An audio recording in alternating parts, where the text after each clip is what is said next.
Assalamualaikum warahmatullahi wabarakatuh. Terima kasih waktunya Pak. Saya akan menampilkan hasil tugas yang saya bikin tentang olahraga tradisional. Di sini saya akan menjelaskan tentang latar belakang olahraga tradisional, yaitu pada zaman modern sekarang ini sebenarnya manusia dituntut untuk semakin lebih aktif karena persaingan di semua bidang semakin ketat. Untuk lebih aktif, manusia dituntut untuk lebih meningkatkan kesegaran jasmaninya.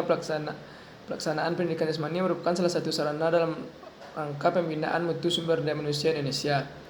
Hal yang diharapkan itu dapat dicapai memerlukan waktu yang cukup panjang. Karena itu, upaya pembinaan warga masyarakat dan peserta didik melalui pendidikan jasmani dan olahraga membutuhkan kesabaran, keikhlasan, dan program yang sistematis berkesinambungan. Potensi kebijakan dan strategis. Yang pertama, potensi pembinaan olahraga tradisional yang diharapkan dapat berkembang di lembaga formal, sekolah, instansi, dan pemerintah. Yang non formalnya itu masyarakat dan akhirnya merupakan suatu kebutuhan sehari-hari.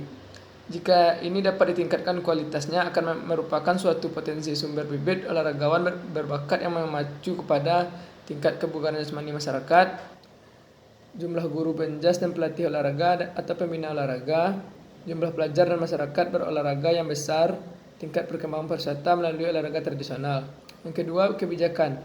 Mengutip rumusan UNESCO, olahraga merupakan aktivitas fisik berupa permainan yang dilakukan dalam bentuk perjuangan melawan orang lain, unsur-unsur alam, atau diri sendiri.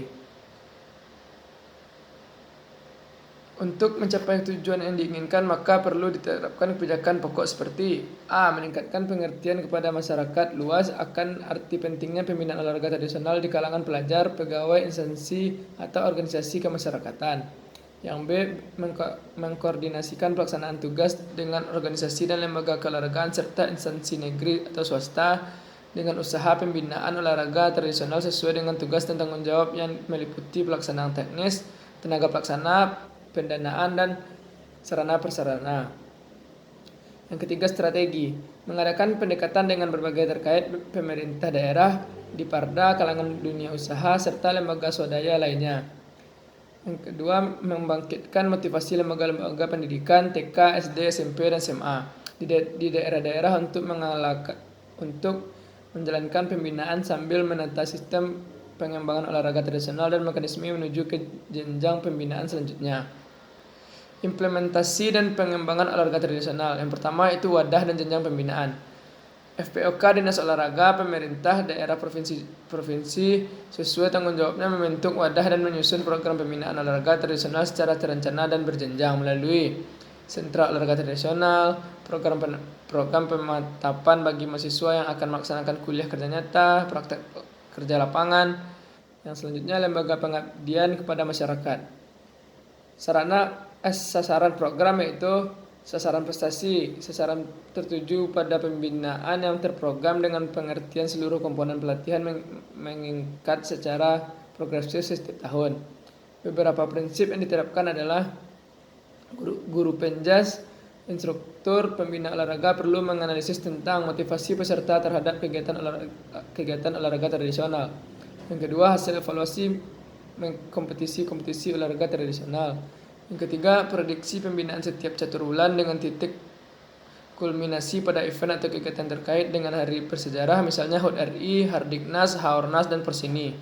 Yang keempat, kalender kegiatan pekan olahraga tradisional sebagai pembinaan lanjutan. Sasaran wadah pembinaan. Yang pertama, sasaran jangka pendek. Terciptanya pola dasar pembinaan instruktur atau pelatih olahraga tradisional sebagai ujung tombak dari upaya peningkatan pemasaran olahraga tradisional di daerah.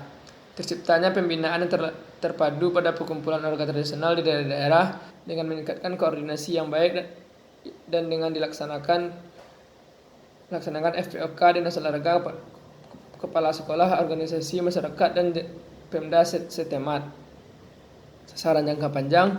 Terbentuknya perkumpulan olahraga tradisional di sekolah, di kecamatan, desa, RW, RT, di daerah-daerah, dan laboratorium sebagai pusat pengkajian dan pengembangan olahraga tradisional.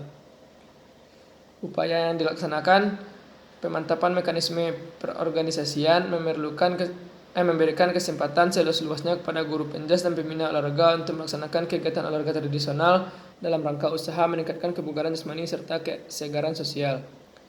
Melaksanakan peningkatan mutu dan tenaga pembina olahraga dengan membangun bentuk-bentuk penataran dan pelatihan olahraga tradisional. Baiklah, sekian yang bisa saya sampaikan. Kalau ada yang kurang jelas atau yang salah, saya mohon maaf. Terima kasih atas waktunya, Pak. Assalamualaikum warahmatullahi wabarakatuh.